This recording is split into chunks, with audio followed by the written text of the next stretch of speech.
La Journée de la femme s'est déroulée hier sous les menaces des politiques d'austérité du gouvernement québécois. L'événement visait à promouvoir l'égalité des droits des hommes et des femmes sous le thème « Femmes en marche pour l'égalité, solidaires contre l'austérité ». Je reçois sur le plateau la coordonnatrice de la table régionale de concertation des groupes de femmes, Audrey Villeneuve, pour nous en parler. Bonjour, Madame Villeneuve. Bonjour. Selon vous, pourquoi la Journée de la femme est-elle toujours nécessaire en 2015? Écoutez, je vous dirais que quand on regarde aujourd'hui tout ce qui se passe au niveau de l'austérité, tout ce qui se passe au niveau des coupures, bien, ce qu'on soupçonne présentement, c'est que les écarts vont continuer à augmenter entre les hommes et les femmes. Si on parle, par exemple, juste du revenu, au niveau des salaires, le salaire moyen chez les femmes ici, en région, 59 sous pour $1 chez les hommes. Donc, on craint que cet écart-là va continuer d'augmenter. Et quels sont les acquis des femmes qui sont menacées actuellement? Je vous dirais qu'il y a beaucoup au niveau des coupures, au niveau de la fonction publique, fait que plusieurs vont perdre leur emploi. Et pour celles qui ne perdent pas leur emploi, bien, ça peut augmenter leurs tâches, l'essoufflement au travail. Donc, ça a vraiment un impact.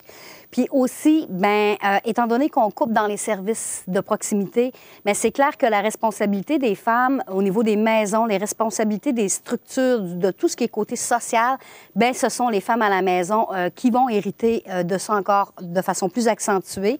Et ce sont des emplois, ça s'appelle du travail invisible, donc aucune rémunération pour ça. Et plusieurs d'entre elles vont être obligées de quitter leur emploi parce qu'elles ont un peu trop d'ouvrage qui les attend. Est-ce que la situation est plus inquiétante pour les femmes dans les régions?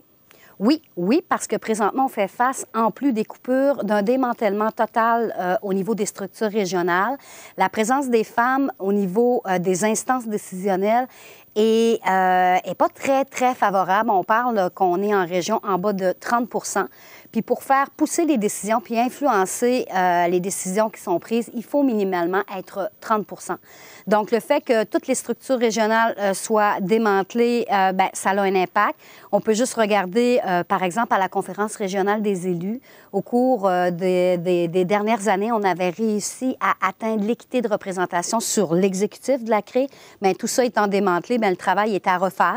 Et la nouvelle structure instaurée, bien, on parle de seulement les maires, les préfets qui vont être présents à cette table-là avec une totale absence de la société civile.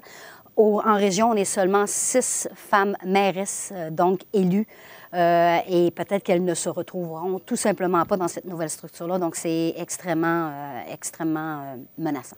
Et est-ce que les femmes seraient alors portées à quitter les régions? Bien, écoutez, quand on va à l'université, oui, on est maintenant plusieurs sur les sièges à l'université et dans les collèges et qu'on n'arrive pas à trouver ou qu'on doit faire des compromis sur notre salaire parce qu'on n'arrive pas à trouver dans notre domaine. On voit les coupures qui s'en viennent avec des femmes qui ont énormément d'expertise. Bien, c'est un petit peu déstabilisant pour la relève qui s'en vient. Fait que souvent, elles vont avoir tendance à quitter ou à faire des compromis qui n'ont tellement pas de bon sens que c'est difficile de rester en région. Et est-ce que les mesures, les ententes spécifiques en matière d'égalité sont menacées? Bien, je vous dirais qu'elles sont très menacées. C'est une raison pour laquelle on est présentement en négociation avec le réseau des tables parce qu'il existe à travers le Québec 17 tables telles que la nôtre.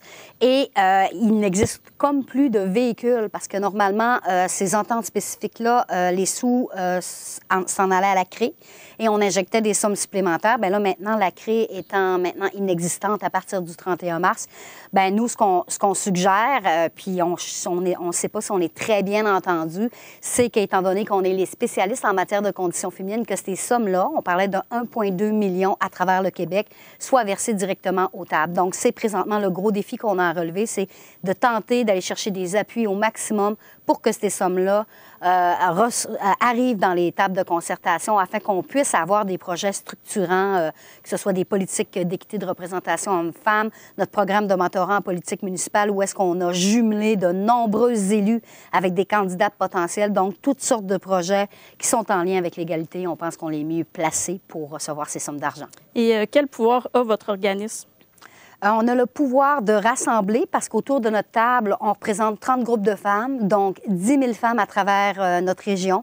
Les 30 groupes de femmes sont de tous les secteurs, centres de femmes, centres d'hébergement, femmes en affaires. On est en négociation directe sur le plan national avec notre réseau des tables. Fait que c'est ici que ça se passe. C'est dans des journées dans le cadre de la Marche mondiale des femmes où est-ce qu'on peut faire de l'éducation populaire. Le pouvoir appartient à première vue aux citoyennes et c'est ce qu'on doit convaincre, c'est convaincre la population, convaincre les femmes que ce qui est en train de se passer présentement, c'est un net recul pour l'atteinte de l'égalité entre les hommes et les femmes. Et croyez-vous que le mouvement féministe pourrait regagner ses lettres de noblesse? Elles le doivent parce que si on ne redonne pas ces notes de noblesse-là, les pertes qui sont en train de se cumuler, c'est une question de retourner 40 ans en arrière. Là. Eh bien, merci beaucoup, Mme Villeneuve. Bien, ça me fait plaisir. Alors, je recevais Mme Audrey Villeneuve de la table de concertation des groupes de femmes. Au revoir.